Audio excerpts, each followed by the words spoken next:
Sunday Baroque Conversations is made possible by the Friends of Sunday Baroque and is produced at WSHU Public Radio in Fairfield, Connecticut. I'm Suzanne Bona. Thanks for listening. Don't miss an episode of Sunday Baroque Conversations. Subscribe on Apple, Google, Stitcher, or wherever you get your podcasts. And please leave us a review. If you want to find out where you can listen to our weekly show, visit our website, sundaybaroque.org, for a station list and our 24/7 stream. Again, that's sundaybaroque.org.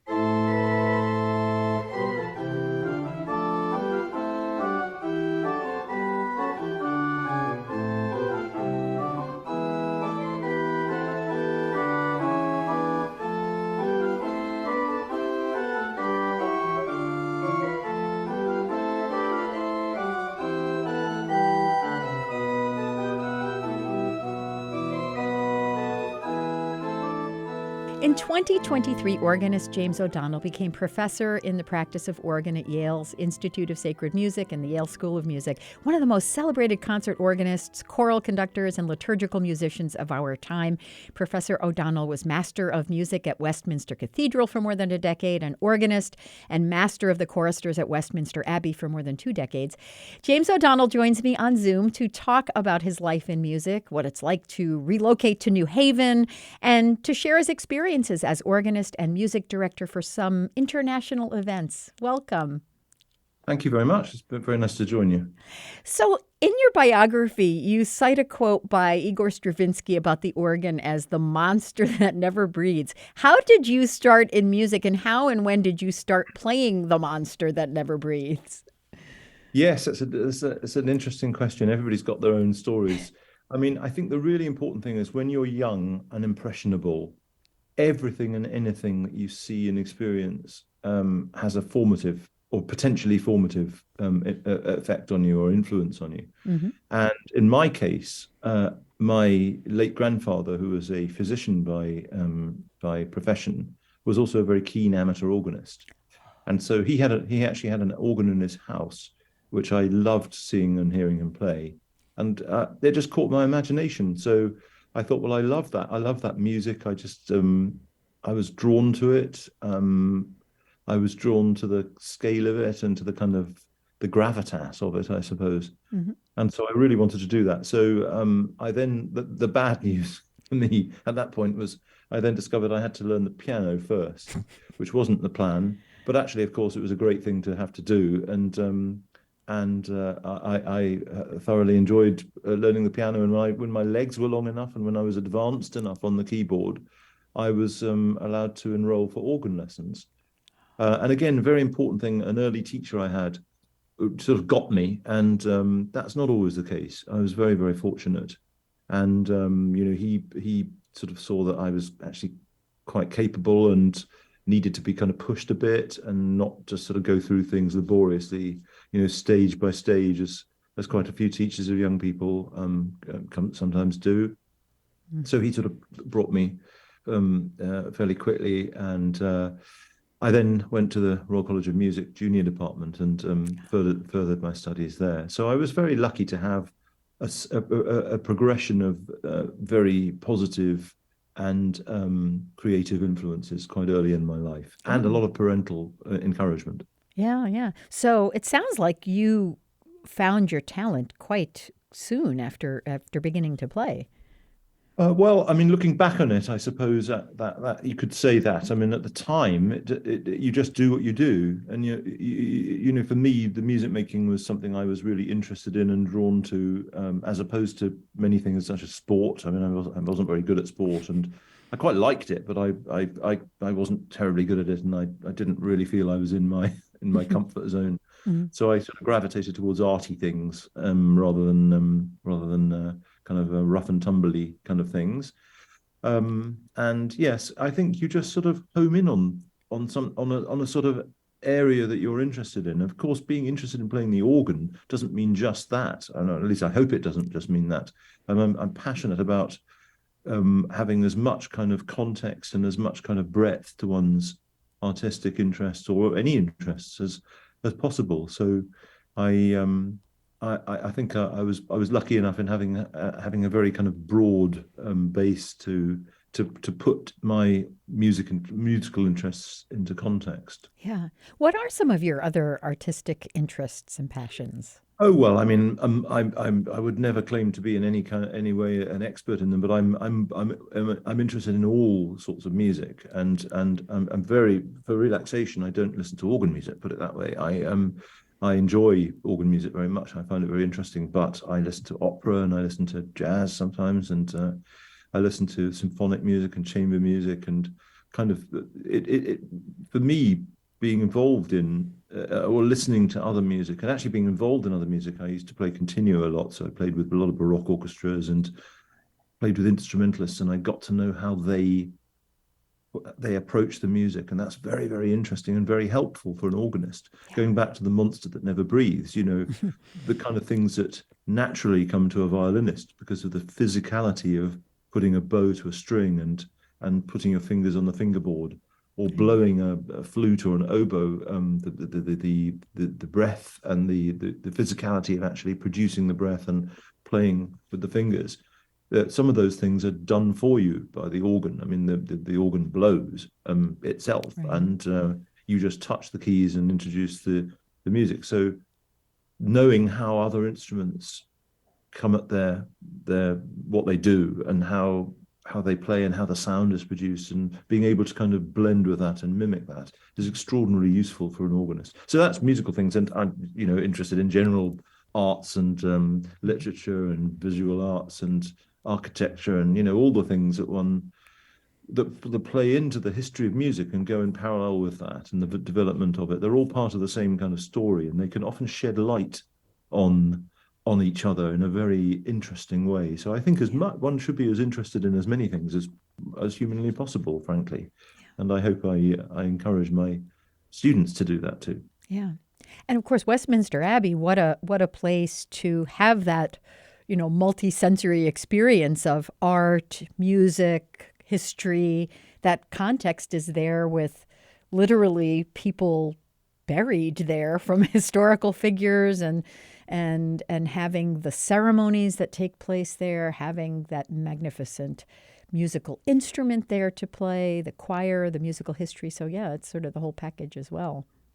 You're exactly right. I mean, that was one of the reasons why I loved being there and why it felt, I think, very, very suitable for me with my own kind of sort of particular suite of interests, as it were. Mm-hmm. That was a great place to be able to operate, because I felt I could really do my thing at Westminster Abbey in a way that perhaps I wouldn't have felt in some other places. I don't know, because I wasn't there, but I certainly felt that Westminster Abbey and I were a good fit. Mm-hmm. Well, let's talk about your experience there, because while you were there, you directed the music for some quite significant occasions: the 2010 service attended by Pope Benedict, 2011 wedding of Prince William and Catherine Middleton. You conducted the choir of Westminster Abbey in countless broadcasts and concerts and tours. What is it like to have responsibility for those high-profile occasions? It's not just a musical event and a musical performance, but it's also part of the popular culture, and it becomes part of history. That's an interesting question, because, of course, my experience of it is particular to me and what I was doing and my role. And so looking at it from the outside, which I'm sort of nearly doing at the moment, in a way, having stopped being in that role, it appears differently.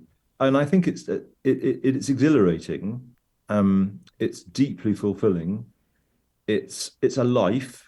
I mean, one lives there. I had to occupy an official house in the precinct of the Abbey. So I was half a minute's walk from my workplace. Wow. And right in the middle of things, right in the middle of London as well, which is a great thing. Mm-hmm. So it's quite immersive. And of course, like any kind of demanding work or demanding endeavor, it can be scary at times. I mean, the responsibility for the music was ultimately mine as the director of music there. Mm-hmm. And so I had to, I mean, the role of the director of music is to take the full responsibility and to decide who takes part in the music. So all the choristers, adult and children, were were chosen by me, appointed by me, the other organists by me, the other staff who worked with the musicians by me, and the music that we did was chosen by me, often, in collaboration or consultation with other people. But for the normal services, it was entirely my decision what was done. And basically, you hold the whole of the musical kind of aspect of the Abbey in your hands. Obviously, it's not. I then answered to my boss, who's the dean of the Abbey, who's the overall person in charge. But there was a very significant responsibility and more or less total musical responsibility in my hands for those years. So it was a great, and I felt that responsibility very, very keenly. But I think another thing is when you're working in an environment like that, there's a sense of collegiality to it. So all the choristers and all the other musicians, all the people I worked with, all my colleagues, I did feel that it was my responsibility as the director of music to kind of enable them to do their thing as well as possible. So it's not just a question of this is how it goes, do this now. It's much more a question of what can you do and how can I help you do it better? And how can we bring that in? And for example, I rejoice in the fact that there were 3 other organists who worked for me, and they were all quite different. And that's a human nature thing. But I never wanted to appoint yet another one who'd do the same kind of thing. I just wanted to appoint the person I felt when a vacancy arose, who would bring something particular into the place and possibly shine a different light on it, and a complementary light. So we had people who were very good at this, perhaps not so good at that, but somebody else was very good at that. And we covered all bases. And similarly, singers in the choir have different strengths. Some of them are, very good foot soldiers and extremely solid, but perhaps aren't so confident as soloists. Some of them are great soloists, maybe not as adept as ensemble singers. So you get a quite a cross section of strengths, and it was very much my role to bring those together and to try to make them kind of cohere and become something kind of greater than the sum of the parts, but coherent. Right. That's not always easy. I mean, when you're singing, the number of times the number of services and taking part in the number of musical events that we used to do there. I mean, there were 8 choral services per week, not including anything like the events that you've just mentioned, or the recordings or tours or any of the special services that take place. Those were all on top of that. That's a lot of music making and a lot of work, and it needs to be a very functional setup, and keeping that just going from day to day was quite a focus. Yeah. Well, so this is so interesting because as you're talking, you're putting me in mind of the fact that you had to be much more than just a top-notch musician, but you had to be a good manager. I mean, what you've just described were management skills, and that's not necessarily something that we musicians are groomed for, and so kudos to you for recognizing that and also taking responsibility to be such a good manager. Well, I think I had a lot of help. I mean, I had excellent administrative colleagues who took a lot of the brunt of the kind of the functionality of management, as you say. So I didn't have to do too much of that personally. But ultimately, the managerial responsibilities and the musical responsibilities cannot be separated from each other. I mean, I was allowed to focus on my music making because a lot of the kind of day-to-day managerial kind of drudgery, if you can call it that, the sheer administrative stuff was I could get other people to help me with that, and they could do it much better than I could.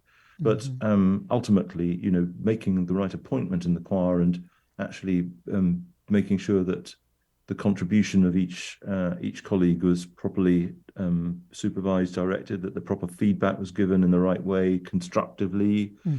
And all of that kind of thing, that has a direct effect on the music making, and particularly with the intensity of a daily round of services like that. It's quite a tight-knit team, and little problems can quickly magnify if you allow them to kind of take root. So one had to be quite vigilant. Having said that, one of the other great things about being at the Abbey was the caliber of the colleagues was superb, and quite rightly, and it was very invigorating and very stimulating to work at that level all the time with such excellent people.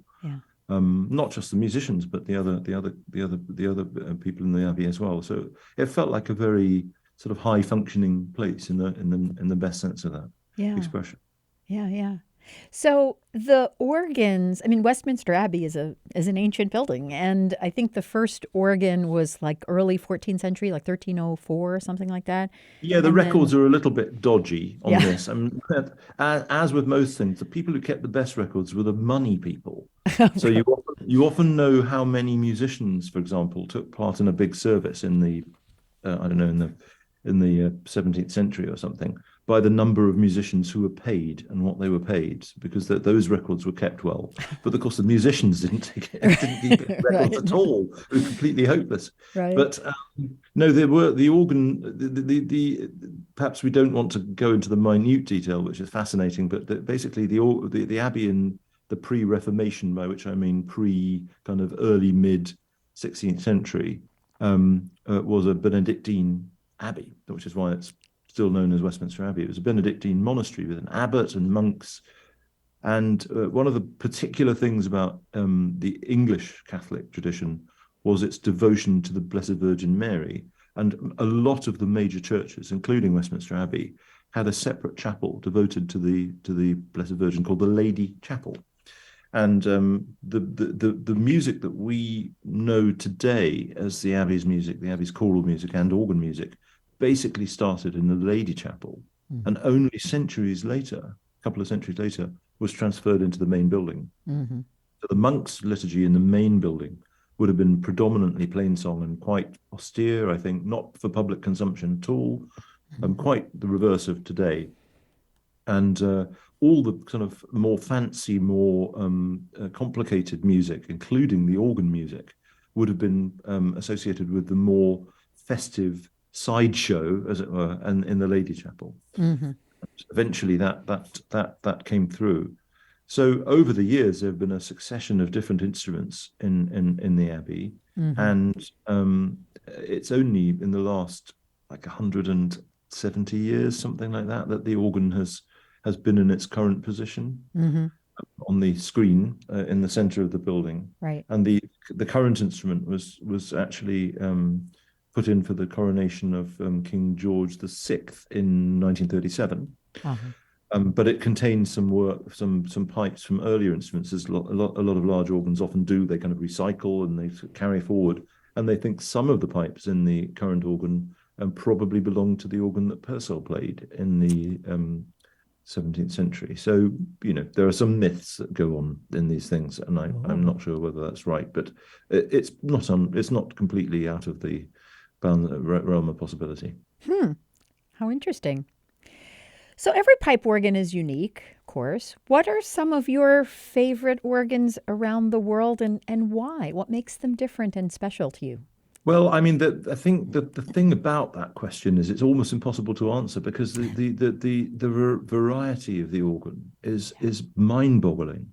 At Yale, for example, this week we're preparing for a trip. The Institute of Sacred Music is preparing for a study trip to Mexico in a few weeks' time, and so with the organists and under the guidance of an expert in Iberian, in other words, Spanish, Portuguese, and Mexican for this purpose, organ music.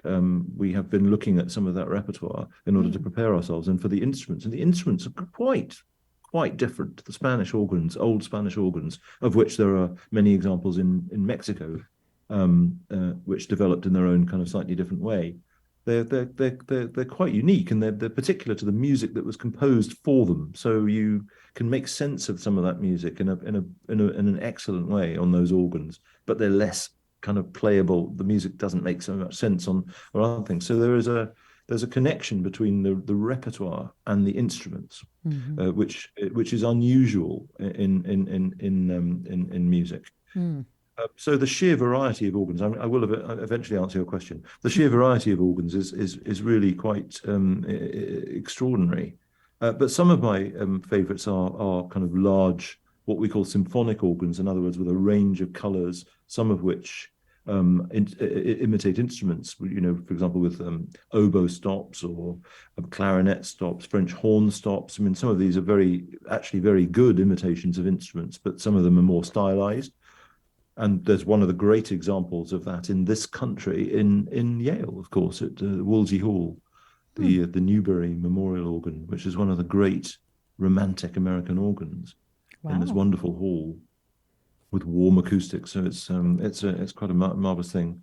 And some of my other favorite organs are really small. I mean, there's an absolute gem of an organ in Edinburgh, in one of the halls in Edinburgh University, which is a historic kind of copy organ. I mean, there are wonderful historic organs, of course, all over the world, but I remember playing this instrument, and that's very tiny, and you literally couldn't play quite a lot of organ music on this. You have to choose the music that will work on the instrument, because it simply couldn't. For example, you couldn't play contemporary music really on it, the wide range of it, simply because it doesn't have the necessary equipment or the necessary mechanisms to do that. Right. So there's a kind of big horses for courses aspect to this question. Another organ I really love is Weingarten Abbey in Germany, which is the most beautiful instrument. And you kind of don't notice there's an organ there. In a way, it looks like a sort of organic part of the building. It's a beautiful Rococo church, huge, full of light and wonderful Rococo decoration. And then you see that there, over the west wall of the building, there's this extraordinarily ornate and elaborate organ, which has been specially built in different places. So it blends into the building, almost as if the organ's been painted onto the wall. It's a beautiful, sweet-toned instrument, absolutely delightful and unique in my experience. So it's a very difficult question to answer. Yeah. Oh, it's like asking which is your favorite child. I realize that. So the organ has, and maybe this is a similar question and equally hard to answer, but the organ has such a huge and diverse repertoire, and you've actually just listed some of the many possibilities, but do you have any particular favorite composers to play, and maybe some favorite works that you play? Well, I mean, all organists would probably give you the same answer for this, and that is, of course, J.S. Bach. Right. And I dare say this applies to any musician or many musicians, but I think organists would not be able to understand their repertoire or understand what they do without the music of J.S. Bach. And it is. I don't even know where to start in talking about it, but it's the kind of music you can't imagine the world not having. At least I can't imagine the world not having. It is, it's music of, some of it is of extraordinary caliber as music, and my test of that personally is I keep coming back to pieces that I've been playing for decades and decades. And I keep coming back to them, and I keep getting excited about the music, and I keep finding new things in it and thinking about it in different ways. And it's almost as if it's been dictated by God. I mean, it's phenomenally rich music that has such a sort of genius source. Yeah. So many things by Bach would be my kind of things I can't do without. I think the Passacaglia in C minor is probably the pinnacle, or one of the pinnacles. There are so many pinnacles. I'll keep thinking of new ones as I say. Some of the preludes and fugues are superb. The Klavierübung Volume 3, the one which starts with the great E flat major prelude, with all these extraordinary catechism chorales using a variety of techniques, all amazing quality. The Art of Fugue, it's not an organ piece, probably. It's probably a harpsichord piece, but again, how could anybody make such an enormously fascinating and kind of fertile use of one fairly ordinary musical phrase? The list goes on. So I think that's the repertoire that I would come back to always. So you've just relocated now from Yeah. Europe. How does the environment for music, as well as for academia in the U.S., how does it compare and contrast to what you experienced in Europe? Well, so far, I mean, it's difficult to answer that question because I've only been here for 3 months. Hmm. But of course, I'm familiar with it as a visitor for many years. But my impression so far is very well. I mean, the American system of education is quite different in a number of respects from the UK system. I mean, all countries have Sure. their own way of coming at it, and I'm obviously much more used to the UK system. Hmm. But I very much enjoy being at Yale. I've met already many different colleagues, and not just musicians, but in other areas as well. And I found it a very friendly and a very lively, intellectually and personally lively community. Hmm. I very much like the campus, and I'm really enjoying getting to know the library and the amazing resources that Yale has. I mean, they Hmm. are, it's wonderful. It's a wonderful setup, Hmm. and it's a sort of thing that enables you to do things. And even if you don't know yet exactly what you're going to do, for example, future projects, you know that when you want when you focus on one, it's a kind of place that will make it possible to do it and do it well Hmm. and properly. Hmm. And of course, I love being I love the university milieu, and I love the sense of intellectual kind of life Hmm. crackling around. Hmm. And I find that as a musician, I find that very inspiring and very enlivening. Hmm. Uh, so far, I've very much enjoyed it, but it is early days, and I'm still learning the ropes, and I'm still learning how things work, and Sure. who does what, and where things are, and all that kind of thing. But it promises well. Good, good.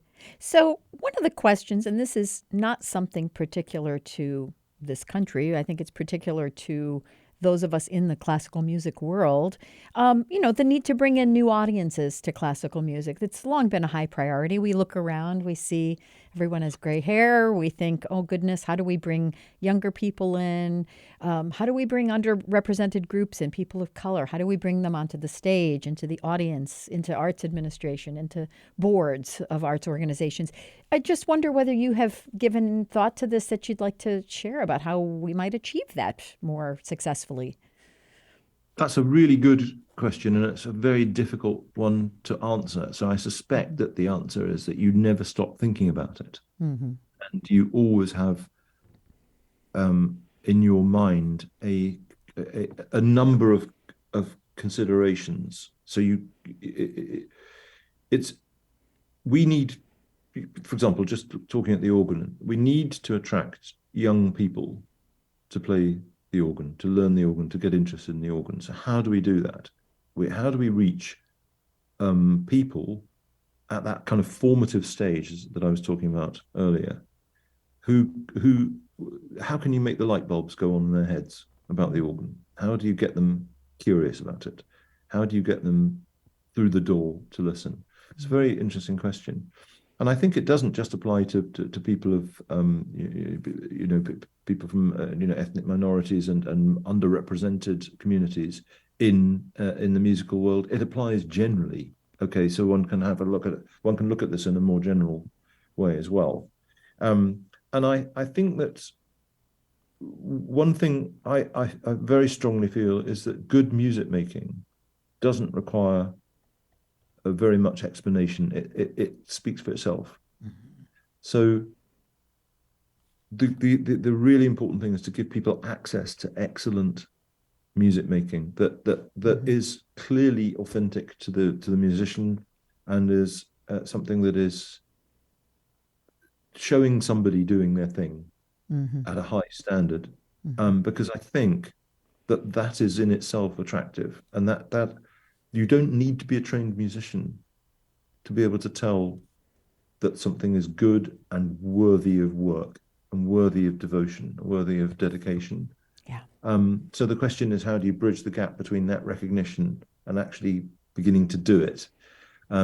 So accessibility of of resources, and teaching is an important thing. Mm-hmm. At Yale, we're about to hold a summer organ week in June, where we are opening this up to young people from various backgrounds around all backgrounds around the country. Mm-hmm. It's a small step, but at least it's a step that we're taking, and I hope that we will be able to kind of take all these sort of access questions as a sort of integral part of our thinking and going forward.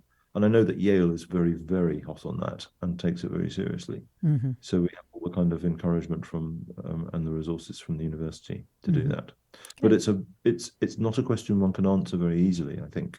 Right. And it's just something that we will have to be working on all the time. Yeah. No, I agree. I think it is a continuum. I think, each step we take is a step on an ongoing journey.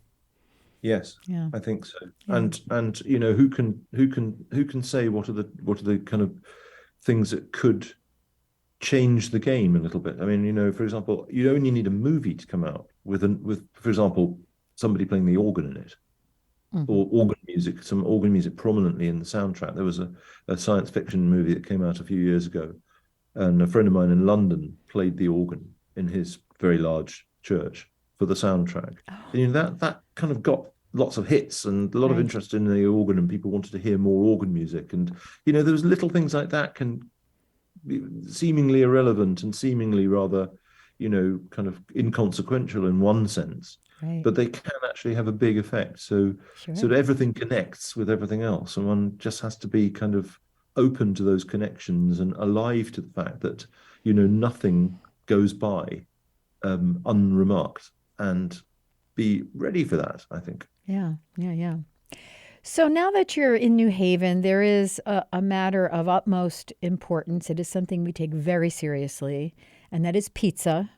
I have to know, have you had a chance to sample the various New Haven pizza offerings, and ask if you would care to weigh in on your preferences or your favorites?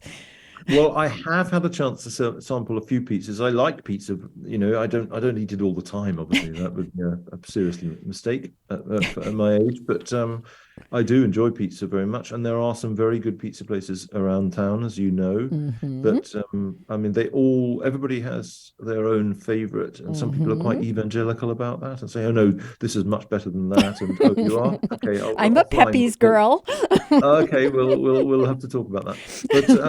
But no, I have tried a few, but all I can say is that over the course of the coming months and years, I expect to be encountering a variety of pizzas, and I enjoy most of them. And so far, I've enjoyed all of the ones that I've had, and they are very good. You're absolutely right. Well, that was a very diplomatic answer. Well, I did work at Westminster Abbey for 23 years, and if I did learn one thing, it was how to be diplomatic. So maybe. Well played. Well played. I have been speaking on Zoom with James O'Donnell, professor in the practice of organ at Yale's Institute of Sacred Music. Thank you so much. It's been a delight. Been a pleasure. Thank you very much.